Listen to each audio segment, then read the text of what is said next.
da ga koristite u ishrani, u borbi protiv celulita ili za negu kože lica, jak antioksidant koji sadrži ananas uvek je preporučljiv. Ananas na gvarani jeziku znači miomirisan plod, a možete ga gajiti i kao sobnu biljku. Južnoamerički indijanci su gajili ananas još pre dolaska Evropljana kao životnu namirnicu, lekovitu biljku i sirovinu za pravljenje vina. Stavljali su ga ispred ulaza u svoje domove kao simbol prijateljstva i gostoprimstva.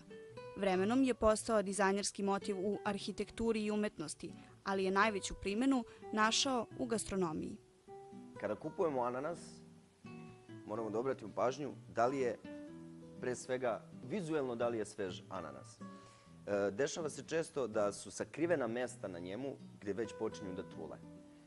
To možemo da proverimo tako što opipamo prstima svuda i negde će propasti prsti, tu je već krenulo da truli. Znači da je taj ananas star. Još jedan od načina je miris. Treba pomirisati i miriše na svežinu i miriše na slatkoću. Zatim gledamo koliko je tvrd ananas. Da li je, ako je mekan, onda je previše stajao opet u prodavnici na policama. Ni previše tvrd, znači da je nezreo.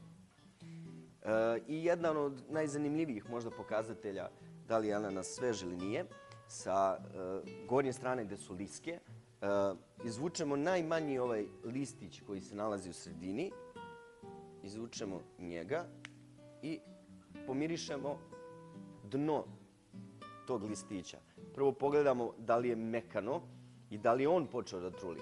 Ako je on počeo da truli, ananas je truo sigurno, a ako je on mekan i svež ili ima prijatan miris, onda je sigurno i ananas zreo. Ananas čistimo tako što nožem skidamo ovaj lisnati deo, zatim drugi rez je da se skida donji deo i nožem se seče ananas u krug da se očisti do kraja.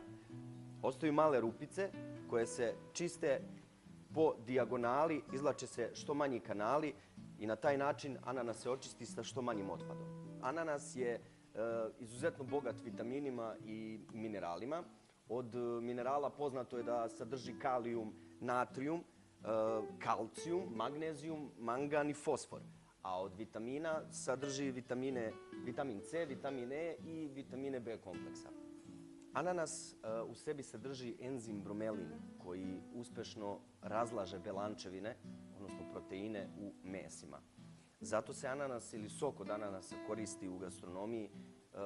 Često se dodaje raznim marinadama radi omekšavanja mesa. Ananas kao voće koristi se u kuhinji ne samo kao dezert ili kao u obliku voćne salate, već kao jelo od ananasa.